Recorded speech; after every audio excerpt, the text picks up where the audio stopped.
What's up guys, Steve Chambers coming at you with another video.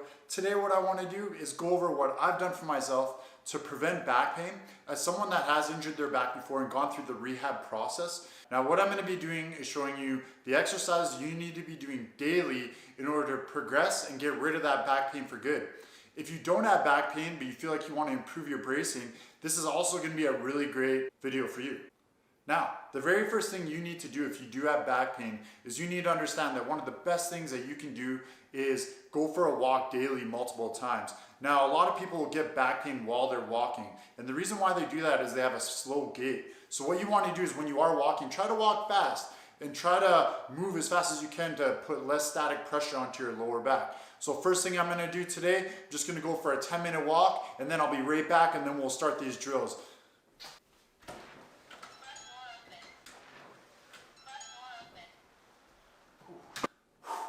Alright guys, now that we got that done, we're all warmed up, joints are feeling good, now we can move into that first movement. The next thing we want to do is we actually want to take our spine through a full range of motion. Now, what a lot of people are going to do is they're going to get a lot of relief from trying to touch their toes or let's say pull their knee into their chest. The reason why we sort of want to avoid these though is because it's going to load a lot of pressure onto the spine, and if you did just injure yourself, that's not necessarily going to be the best idea. So what we're going to go with today is we're just going to do a cat camel.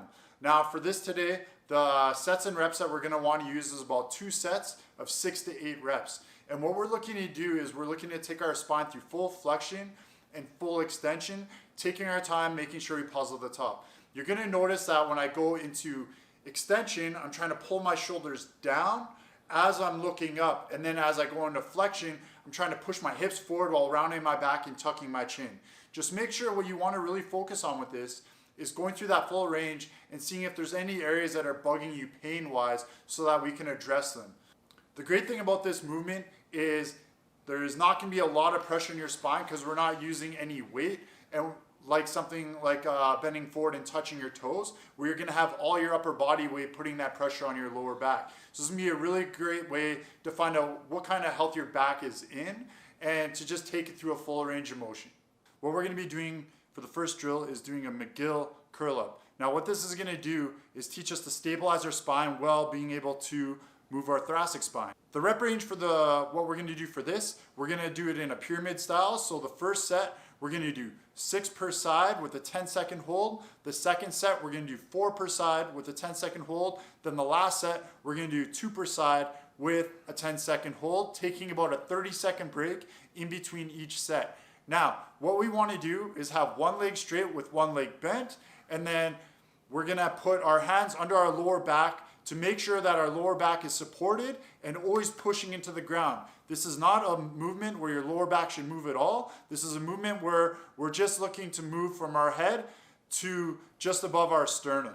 Now, what you need to understand with a lot of these movements, we're not looking to suck in our core and like squeeze the shit out of it. What we're looking is just a brace. So what we want to look for is actually having our core braced with our obliques. And the way you can do that is you can actually pull one hand from out behind you and just be pushing your obliques while doing this drill.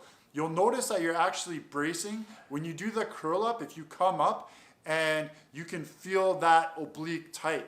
If you feel that loose, you're not bracing properly. Now I know this looks like a super simple drill, but what we want to just realize is these simple things are what are going to make our back healthier going forward. So whether you're injured or you're doing this as a prevention tool, this is going to be amazing in case we ever end up moving our head while keeping our core braced so that we don't run into injuries where we lose that strength in our core. The next drill that we want to do is go into a side plank variation. Now, there's going to be 3 different things that we can do for this depending on your level, and I'll show you a quick clip of each of these things. What we want to do is we just want to focus on doing 4 reps a side with a 10-second squeeze, and we really want to focus on making sure that our obliques, glutes are firing together. What you want to do is just make sure that we are progressing this properly, so we don't want to jump into anything too crazy right away. Our end goal is being able to do a rotational plank, which I'm going to show you right now, and that's being able to hold it, rotate into a front plank, hold the other side without losing anything in our spine and just getting that transition from holding our lower back, obliques, and glutes tight.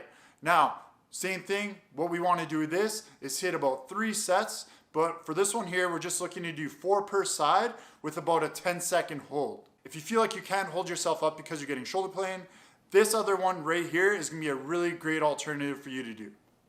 Make sure we're feeling this in the obliques and the glute and not in the lower back. Next one up is going to be the bird dog. Now, with the bird dog, what we're looking to do is we're looking to strengthen our glute and hip extensors with our lower back. What we're really trying to focus on with this drill is making sure we're not rotating left and right and making sure that spine stays nice and neutral. We don't really want to have any movement in the lower back. So for this exercise, we're going to follow the same thing that we did with the curl up, and we're going to be doing a set of 6 per side with a 10-second hold, a set of 4 with a 10-second hold, and then a set of 2 with a 10-second hold, making sure that we're keeping everything engaged. And I'm telling you right now, before, the way I used to do this is I would just go left, hold it for a second, right, hold it for a second. If you do all 6 on one side and then all 6 on the other, you're gonna get that core lighting up, and that's exactly what we want. Remember, we're just trying to train so that our hip flexors, our glutes, and our core all work together and prevent rotation. Now with this drill, what we wanna just make sure that we're treating each like a sweeping motion, so we're sweeping the arm and the leg back, opposite sides, while keeping that neutral core. And just make sure that your knees are at least shoulder width apart, otherwise this drill is gonna be really easy and there's not gonna be really any balancing aspect to this. Now, if you are getting back pain from doing this and you find it too hard, you can start just by putting out one part at a time. So start with your arm, putting that out, holding it for 10 seconds, then your leg, then your other leg, and then your arm. So obviously we ideally want to be doing opposite arm, opposite leg, but if you feel like that is too challenging, you just want to start on all 4s and be putting out one limb at a time. All right guys, so we did the cat camel, we did the McGill big 3. Now what we want to do is just start restoring the hips. Now this is where your mobility drills and your rehab is going to get a bit more personal. For me, I would recommend starting with 2 things, and that's going to be a lunge stretch and a glute bridge. Now, the glute bridge is going to be very important because what it's going to do is teach you how to get extension in your hips and how to load up those glutes, hamstrings, and lower back together so that they work as one and rebuild those hips. Remember, a lot of the back pain that you're going to get is caused from having an imbalance in your hips or your upper back, and then your lower back taking that load because those areas can no longer provide the mobility they're supposed to. So what we want to do is just start with the hips and really start strengthening those hips up so that it's going to prevent our back injuries in the future. The second drill that I like to do is just like a lunge stretch into a overhead or rotation. The reason why this is great is we are taking something like a stretch, but we're turning it into an active range of motion. And that's what people need to understand is, yeah, stretching and everything is great, but the more that we can just do an actual movement, the faster the results we're gonna get because we're actually strengthening to be in that position. I hope you guys really found this content useful. What you would just wanna make sure is that if you do have back pain and you feel like it's not getting better after about 2 weeks and you're not feeling any relief, you gotta go see a specialist, whether that's gonna be a chiropractor, a physiotherapist, or a personal trainer. And the reason why is because even though we're using these bracing techniques and trying to strengthen your hips to get back to normal, you might have an underlying issue that needs to be addressed. Just remember, the main thing with this video that we're trying to accomplish is we're trying to teach you how to keep your core tight in different positions, and we're trying to strengthen up those hips to accommodate for any lack of strength. I'm telling you right now, as someone that used to do this every day, which is what you should be doing if you do have back pain, this stuff can get boring, but it is super effective. And that's really the key to the game of getting your back healthier, is using what is going to be the most effective stuff and doing it consistently so that that pain goes away.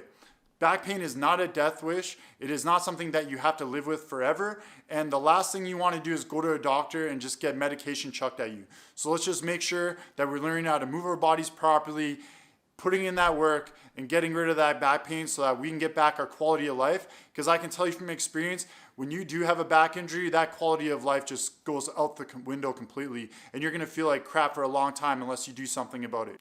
Surgery should always be a last option, and to be honest, a lot of things that are being prescribed now are preventing surgeries, and that's really what we're looking for, because even if you do get that surgery to help your back, that is not a guarantee that it's going to be better.